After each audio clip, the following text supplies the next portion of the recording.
The air is thick with dread. Mist clings to gnarled tree branches. In the distance, something moves. You blink, unsure if your eyes deceive you. Then you see it, a doll. Its plastic face is weathered and cracked. Empty eyes stare back at you.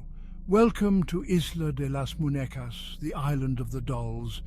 It lies just south of Mexico City.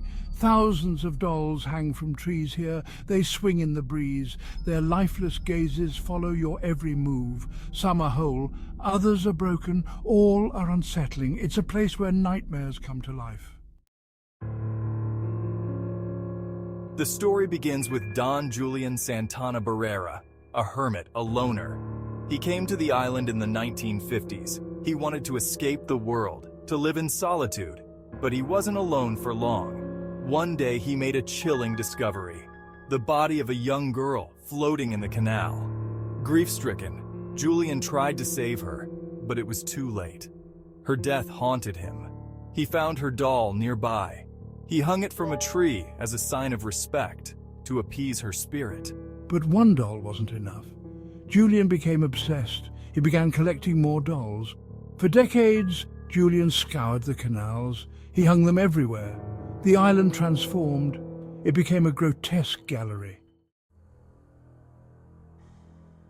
Step onto the island. The air changes. It's heavier, oppressive. The dolls are everywhere, hanging from every surface. Their eyes follow you.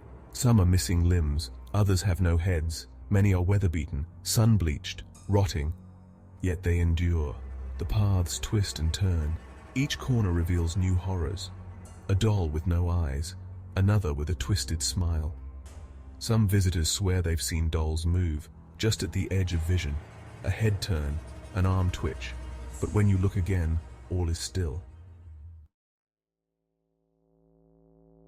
The locals have their own stories. They speak in hushed tones, of dolls that whisper in the night, of eyes that glow in the darkness. Some say the island is cursed.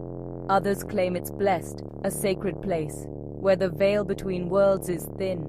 Many believe the dolls are possessed by the spirit of the drowned girl, or by other darker entities. They say the dolls move at night, rearranging themselves. Some have reported hearing laughter, childlike giggles echoing across the water. Fishermen avoid the area. They say their nets come up empty near the island, or worse, filled with dolls instead of fish.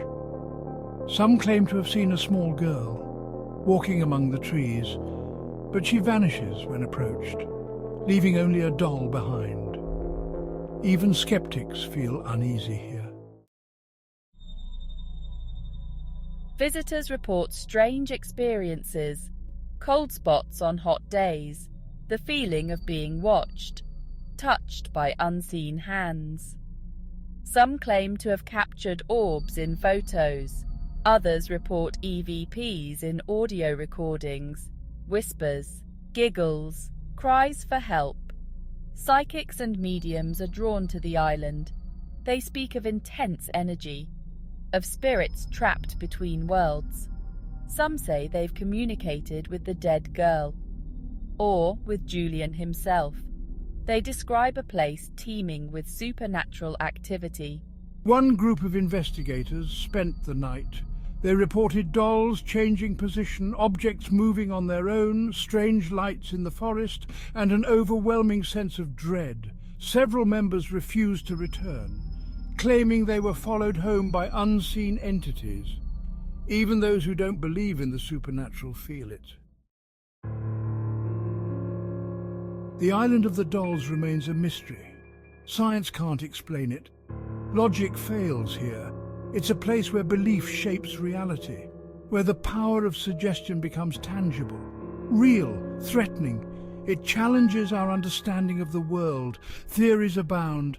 Some say it's mass hysteria, others claim it's an elaborate hoax, but the experiences are too consistent, too widespread, the fear too real. The island defies explanation. It exists in a liminal space between fact and fiction, reality and nightmare. The dolls continue their silent vigil, watching, waiting.